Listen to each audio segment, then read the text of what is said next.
نحمده ونصلي على رسوله الكريم أما بعد فأعوذ بالله من الشيطان الرجيم بسم الله الرحمن الرحيم لن ينال الله لحومها ولا دماؤها ولكن يناله التقوى منكم صدق الله العظيم۔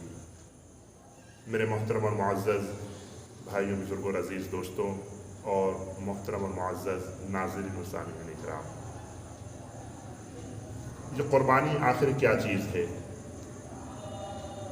قربانی دراصل ابراہیم علیہ السلام کی یادگار ہے۔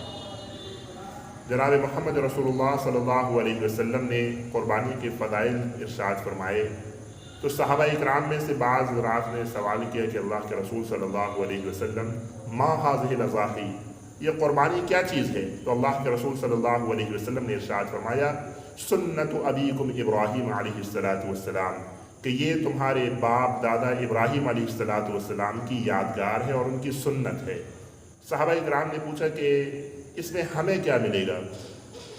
وما لنا فیہا یا رسول اللہ صلی اللہ علیہ وسلم، اس میں ہمارے لیے کیا اجر و انعام ہے؟ تو اللہ کے رسول صلی اللہ علیہ وسلم نے ارشاد فرمایا کہ بکل شعرۃ حسنہ، کہ ہر ایک بال کے بدلے میں ایک نیکی لکھی جائے گی۔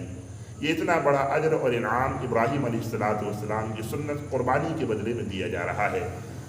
ساتھ ہی قرآن مقدس کی جو آیت پڑھی ہے کہ لن ینال اللہ لحومها ولا دماؤها ولکن ینالہ التقوی منکم، کہ اللہ رب العزت کو نہ تمہارے خون کی ضرورت ہے اور نہ گوشت کی ضرورت ہے، بلکہ اللہ رب العزت تو صرف اور صرف تمہارا اخلاص اور تقوی دیکھنا چاہ رہے ہیں کہ تمہارے اندر کتنا جذبہ ہے، اخلاص ہے، للہیت ہے۔ رئیس المفسرین حضرت ابن عباس رضی اللہ تعالیٰ عنہ فرماتے ہیں کہ زمانے جاہلیت میں جب لوگ قربانی کیا کرتے تھے تو اپنی قربانی کا خون اور گوشت لایا کرتے تھے اور بیت اللہ کے دیواروں پر خون کو چھڑکا کرتے تھے اور گوشت کو مسجد حرام میں پھیلا دیا کرتے تھے۔ تو اس موقع پر یہ آیت کریمہ نازل ہوئی کہ اللہ کو نہ تمہارے خون کی ضرورت ہے نہ تمہارے گوشت کی ضرورت ہے، بلکہ اللہ رب العزت تو صرف تمہارے دلوں کی کیفیت کو دیکھتا ہے کہ تم یہ عبادت کس نیت اور کس جذبے کے ساتھ کر رہے ہو۔